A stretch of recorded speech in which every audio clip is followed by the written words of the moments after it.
Hello, I'm Lauren Garcia. And I'm John Zellner. And this is the Not John Yet Zellner. Named News.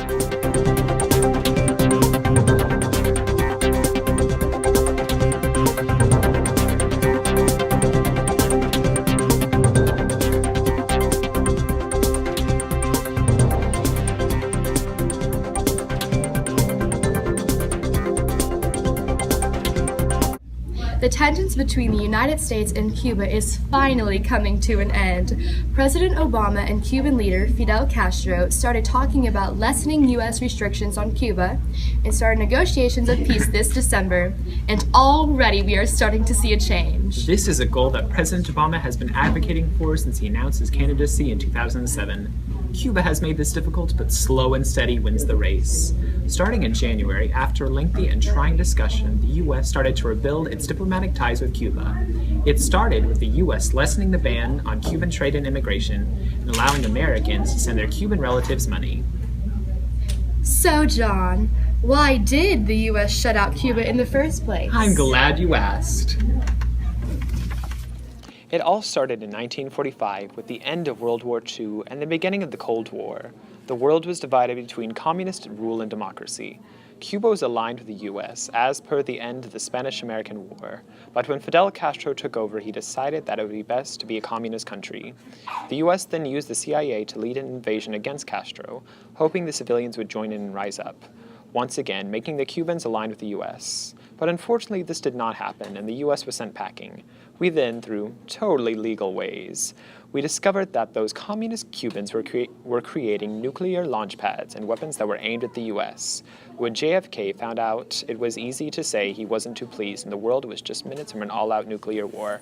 And that, my dear Lauren, is why the United States and Cuba aren't the best of friends. Thank you, John. But how did Castro know about the Bay of Pigs invasion? Well, I guess you could say that someone squealed.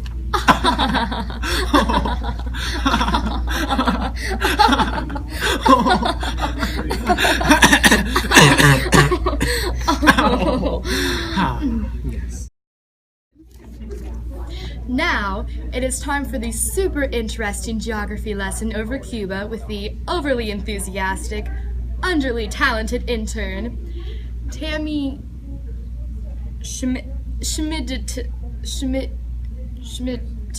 Tammy. Thanks, Lauren. I'm Tammy Schmidt, bringing you the geography. As you can see, Cuba and the U.S. are only 80 miles apart, and the Soviet Union is really far away, which makes the union between the two a little ridiculous. The U.S. is close enough it decided to help. But oh wait, I'm getting ahead of myself. I'm going to let my lovely cast, Tro, take over.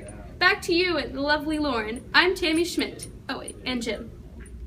It's John.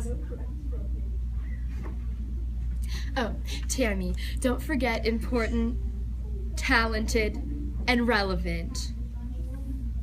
Anyways, with all of that interesting geography, now on to Christian with the common people interviews and my coffee with 2 cream, 2 sugar. Right, Tammy? Thanks, Lauren. I'm on the streets of Cuba talking to Matt. Matt, what do you know about the relationship with U.S. and Cuba? Well, I know that they're both countries, and they both have diplomatic relationships. So what's your opinion on the relationship of Cuba and the U.S.? I think that everyone needs to be happy and trade and not be mean. I'm currently here with Maria. Maria, what do you think about the relationship with Cuba and the U.S.? I think Cuba and the U.S. have a really good relationship. My mom was Cuban. Whoa, wait. If your mother is Cuban, why are you white? Christian, you can't just ask people why they're white.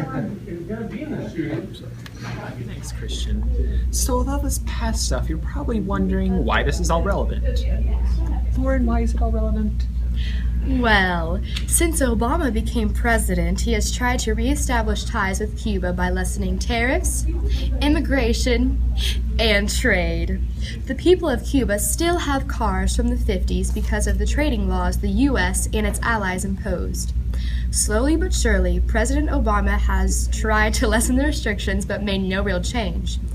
However, recently, the U.S. allowed American citizens to send money to their Cuban relatives as well as visit them. And in January, we also stopped all the harsh ban rules, and Cubans now can get into a lovely little Honda and such. Immigration is now allowed. While still limited, people are getting citizenships, and in the future, the limit might be raised.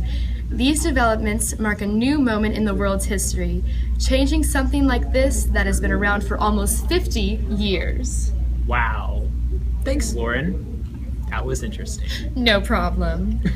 That's all for today.